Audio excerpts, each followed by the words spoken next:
cream of the crop, Devil Dog Gaming. Step into it.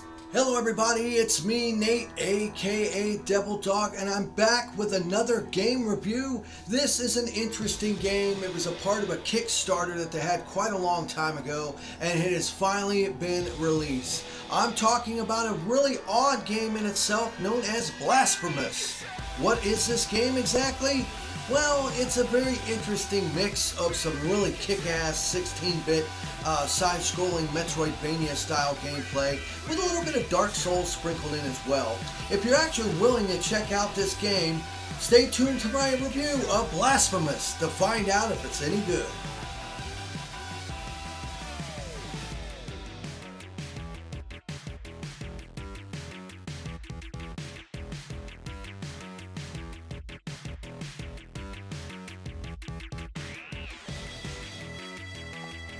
Time for the review, but first, a word from our sponsor.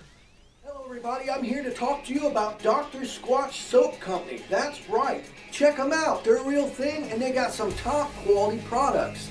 All of their soaps and everything are made by hand with all natural ingredients. So none of that artificial crap that they pump into everything nowadays. You can go and check them out. They've got tons of different kinds of soaps you can get. They have colognes you can buy, and they even have equipment for the man out there if you need to take care of your shaving needs. I mean, top-notch quality products here at Dr. Squatch. Honestly, I was impressed by the sheer amount of items that they actually have, and you can even get something known as a soapscription, where you pay them money, and whenever you set it up, you can have it by the month, you can have it by every 2 months or so forth. In the mail, you'll receive a box with soap and everything else that you order. That's right, and it's got a 100% money-back guarantee for all their products. If you're not satisfied, you get your money back. Heck, even if you're one of those guys that likes to have scented candles, they even have scented candles for you. That's right. Go to drsquatch.com with the link I'm placing below and order yours today, and use my promo code to save yourself an additional 15% on all your orders. Check them out today. Dr. Squatch, they got some good stuff. Well, now back to you. Hello everyone, it's me, Nate, aka Devil Dog, and I'm back with a new game review. This time I'm reviewing Blasphemous. This game was developed by the Game Kitchen and published by Team 17 and was just released September 10th of 2019 on the PlayStation 4, Xbox One, Steam, and the Nintendo Switch. It is an action platformer with a deep, macabre narrative where you explore a giant 2D open world with non-linear levels, playing as the Pentient One, a nomad trying to rid the world of evil with a sword. And as you hack and slash and dodge and slide your way through the Metroidvania style levels, it features a very beautiful 16-bit art style with great animation and music as well, and it's very, very morbid. I mean, very morbid. I'm going to have to highly edit this video so it don't get demonetized type morbid. Now think a little bit of Dark Souls combined with monster designs from Agony. Now don't worry, not the gameplay, but the monster designs. Really morbid, grotesque. I'm not even going to say it because I don't want to get demonetized, but you'll see if you play this game. It's actually quite disturbing. Now, as you progress throughout this game world, going through cathedrals, the snow-capped mountains, forests, graveyards, and more, you'll end up fighting some very amazing bosses along the way as well, 10 in total. Once again, I can't get into detail or really show them other than the first boss here, because of their designs are so morbidly disgusting. This is obviously a mature rated game. Now, of course, playing through this game, you also get different abilities, including magic. In this, it's known as prayers. There's special abilities that use fervor, your magic, that will pretty much cause anything from large amounts of the area to be affected to kill the enemies.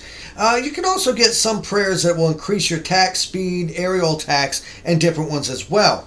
Now, throughout this game, there's a currency that is known as Tears of Atonement.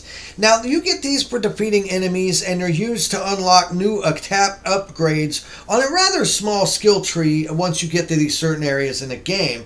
Now, unlike Dark Souls, though, when when you die, it does not cause you to lose any of your tears, any of your currency, but instead you get this thing on your magic meter that's known as rot, where basically it keeps it small and pitiful until you're able to get back to where you've died and actually collect the item or pay a fee in order to get your magic thing back. It's interesting and not quite as punishing as a Dark Souls game. Now, you also go and you rest at save points, and that's your way of saving, getting your health and life back and everything. But much like Dark Souls, it does pretty much bring back all previous enemies that you have killed. Not bosses, but it'll bring back all the other enemies that you've killed, so keep that in mind. Now, along with all of this, you can also find something known as Culpa Hearts, relics, and beads. And the best way to describe it is they act like buffs for your defense, your health, and your attack power. Now, this game is only about $25, and right now, at least on the PlayStation Network, they're having it to where you can get it at a discounted price. So honestly, it is worth it for the price of $25 if you like this kind of game. And the overall game length will take you anywhere from 10 to 20 hours to beat this. That's not including all the different little hidden side areas you can go to and all the other collectibles and stuff like that. I mean, it's got a lot to the money that you actually pay.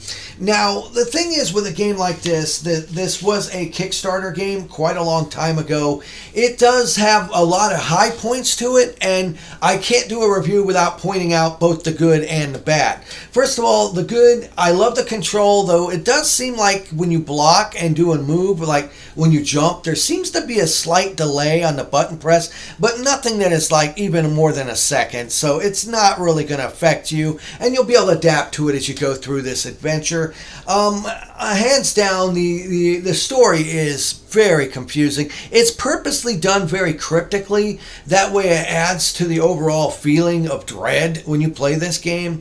And since this is a Castlevania Metroid style game, you'll have long stretches of areas where you'll start getting nervous trying to think, oh crap, where's the next save point that I need to get to, because I'm almost out of life. You only have like two things at the beginning. You smash yourself with blood to get your health back. As you progress, you'll get more, of course, but it can be kind of nerve-wracking playing this game. And honestly, the art style is fantastic. I love the character designs. The overall, just the ambiance you get in playing this game is deeply disturbing and unnerving. The monster designs, I mean the fact that you go through it as this character with this big cone hat who never talks. Most times I don't like silent protagonists, but in this game it actually works and makes it really, really more disturbing as you're playing through. Now, the size of the game is great too, and the boss battles I absolutely love for their creativity. Now for the parts that I don't like with this game. First of all, there's not really that much of a robust upgrade system for your character. You'll get some cool moves, but it's not really as detailed and as deep as some other games I played are. And the gameplay it's rinse and repeat gameplay. You go up to an enemy, you slide around them, you dodge them, you block them and counter them with an attack. Rinse and repeat. It's what you do for every single enemy in this game.